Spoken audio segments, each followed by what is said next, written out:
I think I didn't do anything wrong.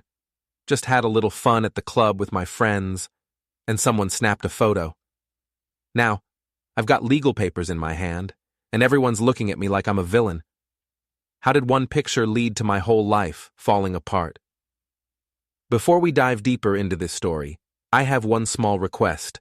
Please subscribe, drop a like, comment, and hit that hype button to boost this channel so more people can discover these incredible stories.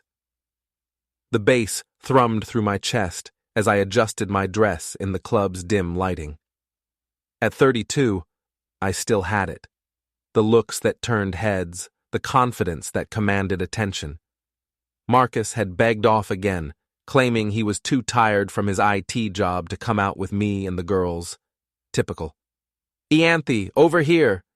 Fiona waved from our usual corner booth, her blonde hair catching the strobing lights. My sister always knew how to have a good time, unlike my boring husband who preferred Netflix and early bedtimes. I slid into the booth, immediately noticing the familiar face across from me. Ronan Blake sat there with his easy smile and those green eyes that always seemed to find mine in a crowd. He was Marcus's friend, technically, though they'd grown distant over the years. "Didn't expect to see you here," I said, accepting the drink he'd already ordered for me. "The girls invited me," he shrugged, gesturing to Fiona and her friends. "Hope that's okay?" Of course it was okay. Ronan was fun, flirty, and everything Marcus wasn't. When he complimented my dress, I felt that familiar flutter of validation I'd been craving at home. The night blurred into laughter, dancing, and more drinks. Ronan's hand found the small of my back as we moved to the music. When someone suggested we take group photos, I didn't think twice about perching on his knee when the booth got crowded. "Just for the picture," I laughed, feeling his arm circle my waist. The camera flashed. In that moment, it felt harmless, just friends having fun. But as I felt Ronan's breath against my ear, whispering something that made me giggle, I knew this was exactly the kind of attention I'd been missing. My phone buzzed with a text from Marcus. "When are you coming home? Elsie's asking for you." I quickly typed back, "Just with the girls, won't be late," conveniently omitting Ronan's presence. Marcus worried too much anyway. I deserved a night out after spending all week dealing with his parents' disapproving looks and his quiet disappointment whenever I mentioned going out. Fiona leaned over, her voice slurred with alcohol. "You know you deserve better than Marcus, right? Look how Ronan looks at you." I glanced at Ronan, who was indeed watching me with an intensity that made my pulse quicken. "It's not like that," I protested, but even as I said it, I didn't move from his lap. The photo made its way into our friend group chat within minutes. There I was, laughing on Ronan's knee, his hand possessively placed on my thigh, both of us looking far too comfortable for a married woman and her husband's friend. I stumbled through the front door at 2 a.m., expecting Marcus to be asleep. Instead, I found him sitting in our bedroom, phone in hand, his face pale in the lamplight. "Have a good time with the girls?" he asked quietly. Something in his tone made my stomach drop. "Yeah, just the usual. You know how Fiona gets." Marcus held up his phone, showing me the group chat photo.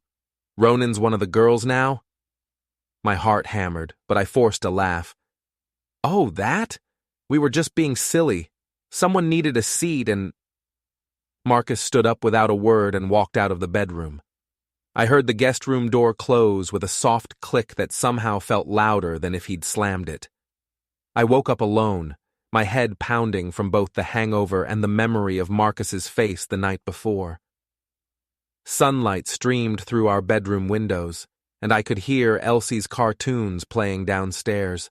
The smell of coffee drifted up, which meant Marcus was already awake. Time for damage control. I found him in the kitchen, dressed for work, despite it being Saturday. Our 8-year-old daughter sat at the breakfast bar, spooning cereal into her mouth while watching her tablet. She looked up when I entered, her dark eyes, so much like Marcus's, taking in my rumpled appearance. "Morning, sweetheart," I kissed the top of Elsie's head, then moved toward Marcus. Coffee smells good. He didn't look up from his laptop. There's some in the pot. The coldness in his voice made Elsie glance between us with that worried expression she'd been wearing too often lately. I hated when Marcus created tension in front of our daughter. "Elsie, why don't you go watch TV in the living room?" I suggested. "Mommy and Daddy need to talk." Once she was gone, I sat across from Marcus, trying to read his expression. "Look, about last night." "About last night," he interrupted, finally meeting my eyes. "Want to tell me what really happened?" I felt my defenses rising. "I told you what happened.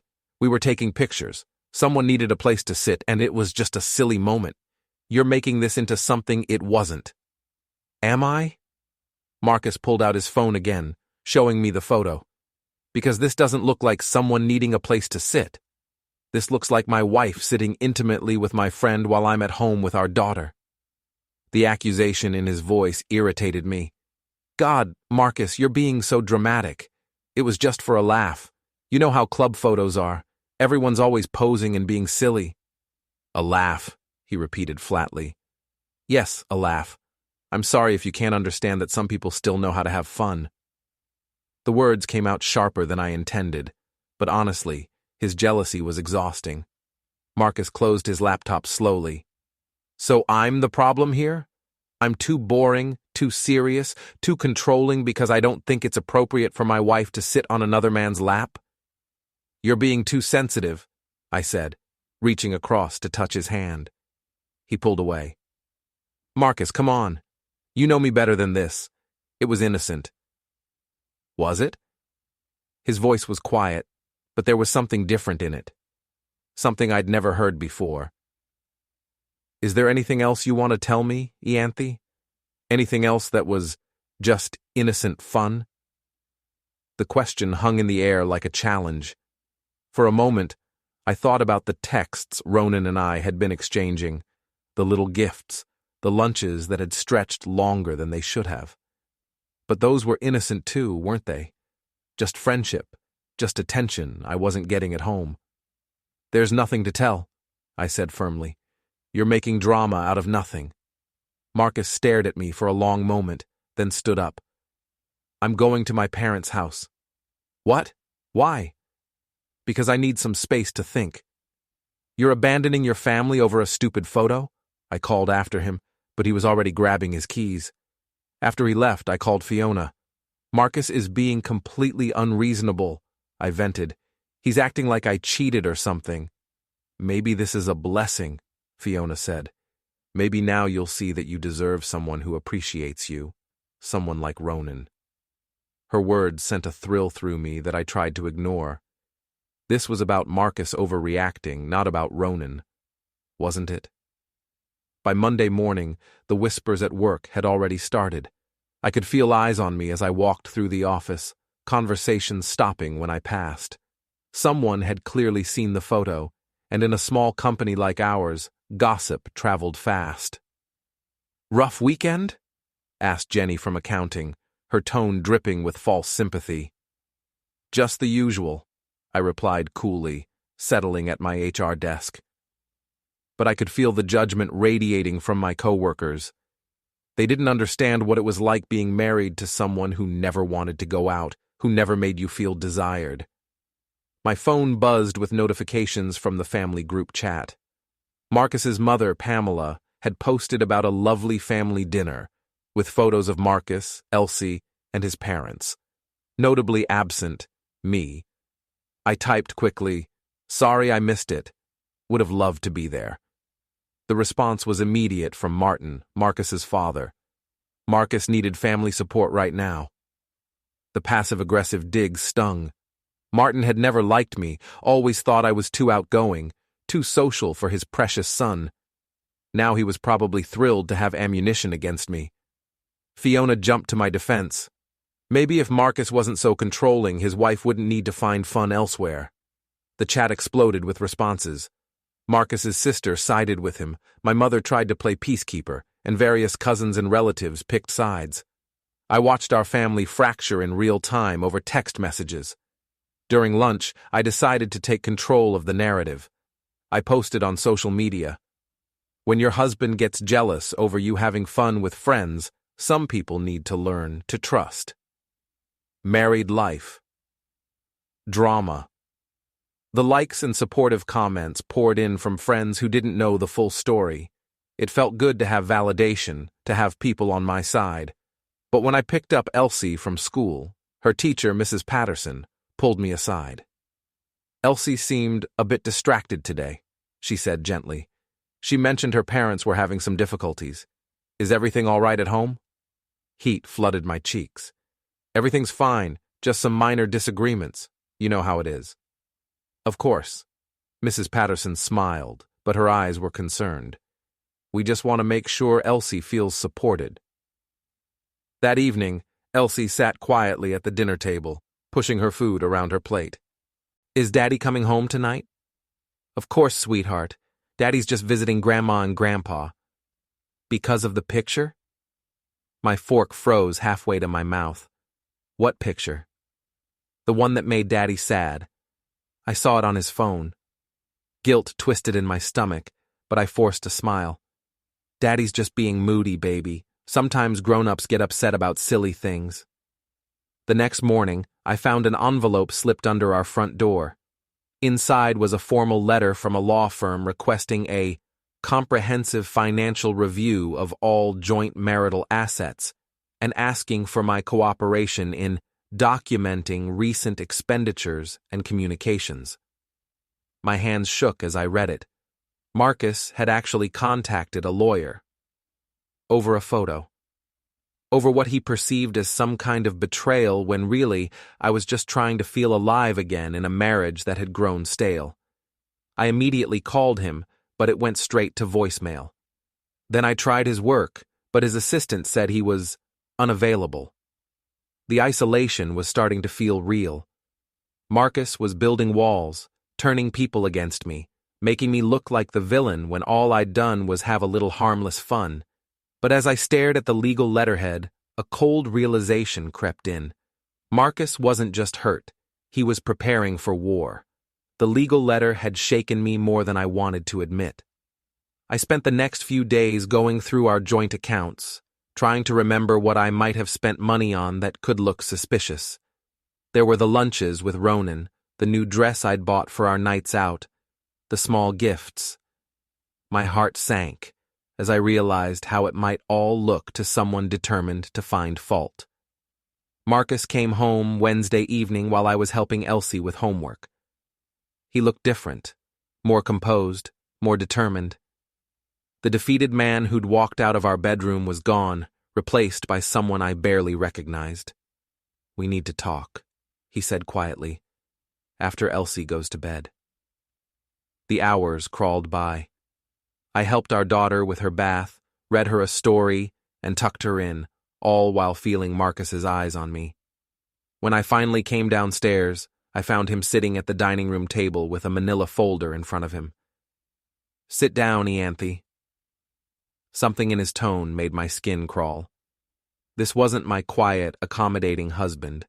This was someone else entirely.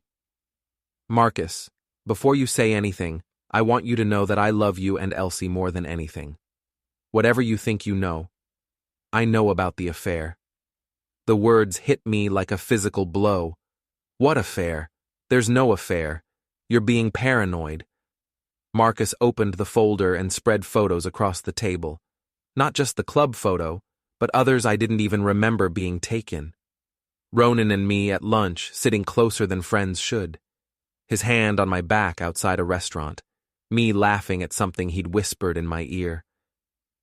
These are from Ronan's phone, Marcus said calmly. He forwarded them to me this morning. My mouth went dry. Ronan sent you these? Why would he? Because I asked him to be honest with me. Because I told him our friendship and my marriage were both over unless someone started telling the truth. I stared at the photos, my mind racing. These don't prove anything. We're friends. We have lunch sometimes. There's nothing wrong with... Marcus slid a stack of papers toward me, bank statements with highlighted entries. The jewelry you bought him for his birthday. The hotel room you paid for last month when you said you were at a work conference. The hotel room. God, the hotel room. We'd only talked, mostly. Well, we'd kissed, but it hadn't gone further than that. It was just exploration, testing boundaries. It wasn't a real affair. You've been spying on me, I said, grasping for moral high ground. Going through my private accounts, stalking me. These are joint accounts, Ianthe. Joint accounts you use to fund your relationship with my friend. It's not a relationship. The words came out louder than I intended. I forced my voice lower, conscious of Elsie sleeping upstairs. It's not what you think. We're just friends who got a little too close. It was a mistake, but it's not an affair.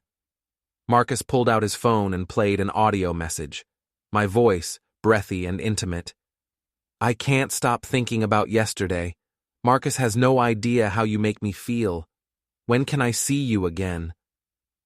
I'd sent that after our lunch last week, riding high on attention and wine. Hearing it played back in our dining room, with Marcus's wedding ring glinting in the lamplight, made me want to disappear.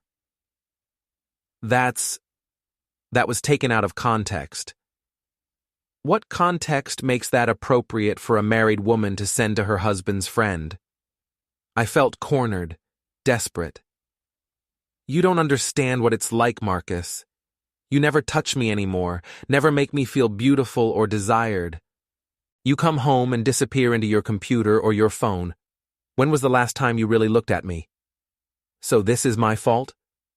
I'm not saying it's your fault, I'm saying I was lonely, and Ronan made me feel special again. It wasn't supposed to happen, but you pushed me away, and he was there, and I pushed you away? Marcus's voice rose for the first time. I worked extra hours to pay for this house, for Elsie's school, for the lifestyle you wanted. I came home tired because I was building a life for our family. And your response was to have an affair with my friend? It's not an affair! I slammed my hand on the table. We kissed a few times, we flirted, we had lunch. People in happy marriages don't do that, Marcus. If you'd been a better husband, If I'd been a better husband, you wouldn't have cheated. The word hung between us like a slap. Cheated. Such an ugly word for what had really been a cry for help, a desperate attempt to feel alive again. I want you to leave, Marcus said quietly. Pack a bag. Go to Fiona's. We'll figure out the rest through lawyers. You can't kick me out of my own house. Watch me. He stood up, gathering the photos and papers. I've already changed the locks on the joint accounts. I've documented everything. And tomorrow, I'm filing for divorce and full custody of Elsie. The room spun around me. Full custody? Marcus, you can't.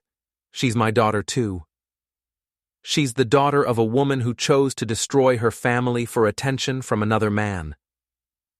I followed him toward the stairs, panic rising in my chest. This is insane. You're ruining Elsie's life over a few photos and some flirting.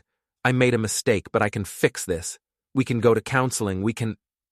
Marcus stopped at the bottom of the stairs and turned to face me. You didn't make a mistake, Ianthe. You made choices, multiple choices over months to betray our marriage and our family. And now you have to live with the consequences. As he walked upstairs, I sank onto the couch, staring at the scattered evidence of my betrayal. How had it come to this? How had a little harmless fun turned into the destruction of everything I'd built? But even as I sat there, part of me was already planning my defense. Marcus was overreacting. Any judge would see that. I was still Elsie's mother, still entitled to half of everything we'd built together. I wasn't going down without a fight. The law office smelled like leather and disappointment. I sat across from my attorney, Sarah Martinez, trying to project confidence while inside, my world crumbled piece by piece. The evidence is substantial, Sarah said diplomatically, reviewing the folder Marcus's lawyer had provided. But we're not without options. Adultery doesn't automatically disqualify you from custody or property rights. I leaned forward eagerly. Exactly. And this whole thing is blown out of proportion. Marcus is being vindictive, trying to punish me for what was essentially an emotional connection that got slightly out of hand. Sarah's expression remained neutral. The hotel receipts suggest it went beyond emotional. Heat flooded my cheeks. It wasn't. Look, maybe there was some physical contact, but it wasn't a full affair. We kissed a few times, that's all. The text messages suggest otherwise. I'd forgotten about some of those messages. The late-night ones when I'd had too much wine, when Ronan's attention had made me feel reckless and alive. They read much worse in the cold light of a legal office than they had felt in the moment. People say things they don't mean when they're unhappy in their marriage, I said. Marcus has been emotionally absent for years. He drove me to seek connection elsewhere. We can certainly argue that the marriage had deteriorated due to both parties' actions, Sarah nodded. But I need you to understand the challenges we're facing. The financial records show you used marital funds to support this relationship. The photos and messages demonstrate ongoing deception. And your husband has documented attempts at manipulation and gaslighting. That last part stung. I never manipulated anyone. I was trying to protect my family from unnecessary drama. Sarah pulled out another document. According to the court filing, you told your daughter that her father was just being moody and making drama out of nothing when he discovered evidence of your affair. I was protecting her from adult problems. A judge might see it as parental alienation. The words hit me like a physical blow. Parental alienation was serious. I'd seen enough HR cases to know that could cost me custody entirely. What are my options? I asked weakly. We can argue for reconciliation counseling, request joint custody with supervised visitation initially, and push for equitable property distribution. But Ianthe, I need you to understand. Your husband has been thorough. He has bank records, phone logs, witness statements, even testimony from the affair partner. Ronan testified against me? He provided a sworn statement detailing the extent of your relationship. According to his testimony, you initiated physical contact, paid for hotel rooms, and repeatedly expressed dissatisfaction with your marriage. Betrayal burned in my throat. Ronan had thrown me under the bus to save his friendship with Marcus. After everything we'd shared, all the attention he'd given me, he'd sided with my husband. He's lying to protect himself, I said desperately. He pursued me, not the other way around. Do you have evidence of that? I thought frantically through our interactions. The truth was, I had been the one to escalate things most of the time. Ronan had been flirty and attentive, but I'd been the one to suggest lunch dates, to book the hotel room, to send the more explicit messages. I need you to prepare for the possibility that we're fighting for damage control, not victory, Sarah continued. Your husband is requesting full custody with supervised visitation, division of assets with consideration for marital fault, and spousal support limitations due to adultery. He can't take Elsie from me. I'm her mother. Judges prioritize the child's best interests. A parent who engages in deceptive behavior, uses marital funds for extramarital relationships, and attempts to manipulate the child's perception of the other parent, that doesn't look good. I felt the walls closing in. What if I admit fault? What if I apologize, agree to counseling, promise it won't happen again? Has your husband expressed any interest in reconciliation? I thought about Marcus's cold demeanor, his systematic collection of evidence, the way he'd looked at me like a stranger. No. Then our best strategy is to minimize damage and fight for partial custody and fair property division. As I left the law office, the weight of my situation finally hit me. This wasn't a misunderstanding that could be cleared up with the right explanation. This wasn't Marcus overreacting to innocent fun. This was the systematic dismantling of my life, piece by documented piece. But I still had cards to play. I was Elsie's mother. I deserved half of everything we'd built together. And if Marcus thought he could destroy me without a fight, he was about to learn otherwise. The war was just beginning. The courthouse hallway buzzed with quiet conversations and the shuffle of legal documents. I sat on a bench outside the family court, my hands trembling as I clutched my purse. 3 months of legal battles had led to this moment, the final hearing that would determine my future with Elsie and the division of our assets. Marcus sat across the hallway with his parents and our daughter. Elsie looked small between her grandparents, her dark hair neatly braided, wearing the dress I'd bought her for her last birthday. She glanced at me once, then quickly looked away. The distance between us felt like an ocean. "Mrs. Crowley?" My attorney touched my arm. "They're ready for us." The judge, a stern woman in her 50s, reviewed the case file with methodical precision. The evidence was presented again: the photos, the bank statements, the text messages, Ronan's testimony. Each piece felt like another nail in my coffin. "Your Honor," Sarah stood to present our case. "While my client acknowledges that mistakes were made in this marriage, we believe the response has been disproportionate. Mrs. Crowley is a devoted mother who deserves equal access to her child and fair distribution of marital assets." But even as she spoke, I could see the judge's expression. The evidence was overwhelming. The pattern of deception, manipulation, and betrayal painted a picture I barely recognized but couldn't deny. Marcus's attorney was thorough and devastating. "Your Honor, the evidence shows a sustained pattern of adultery, financial deception, and attempts to manipulate both the child and the narrative surrounding this case. Mr. Crowley has been forced to protect both his daughter and his assets from further harm." When it was over, the judge's ruling was swift and comprehensive. Marcus received primary custody of Elsie, with my visitation limited to supervised sessions twice a week. The marital assets were divided, but with consideration for my misuse of funds, meaning I received significantly less than half. The house, where Elsie would live, went to Marcus. The court finds that Mrs. Crowley's actions demonstrated a pattern of deception and poor judgment that directly impacted the stability of the family unit, the judge concluded. While she maintains her parental rights, the child's best interests require structured supervision until trust can be rebuilt. As we filed out of the courtroom, I made one last desperate attempt. I approached Marcus in the hallway where he stood with Elsie. "Marcus, please," I said quietly. "Don't do this to our family. Think about Elsie. She needs her mother." He looked at me with those same calm eyes that had confronted me with the evidence months ago. "She does need her mother, Ianthe.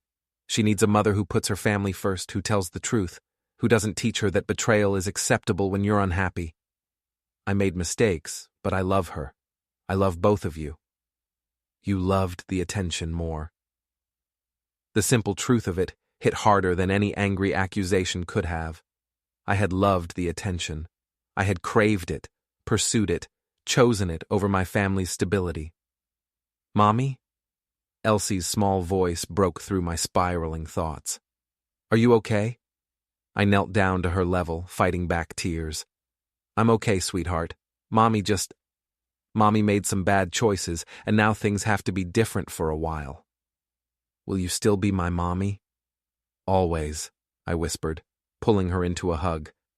"I will always be your mommy, and I love you more than anything in the world." Marcus gently took Elsie's hand. "We need to go, sweetheart. Grandma and Grandpa are waiting." As they walked away, Martin nodded at me curtly, while Pamela avoided my eyes entirely. The family that had once welcomed me, however reluctantly, now saw me as the woman who had destroyed their son's happiness. Fiona appeared at my side, her usual bravado subdued. "I'm sorry, Ian. I didn't think it would go this far." "You told me I deserved better than Marcus," I said flatly. I thought you were just having fun. I didn't realize how serious it had gotten." Even my sister, my biggest supporter, was stepping back from the wreckage I'd created. I could see it in her eyes. The recognition that maybe, just maybe, I had been the problem all along. My mother approached hesitantly. "Ianthe, honey, you can stay with us while you figure things out. But I think you need to get some help, some counseling." Help, counseling. The suggestion that I was broken, that I needed to be fixed. But as I stood in that courthouse hallway, holding divorce papers that painted me as an adulteress and an unfit mother, I couldn't argue with the assessment.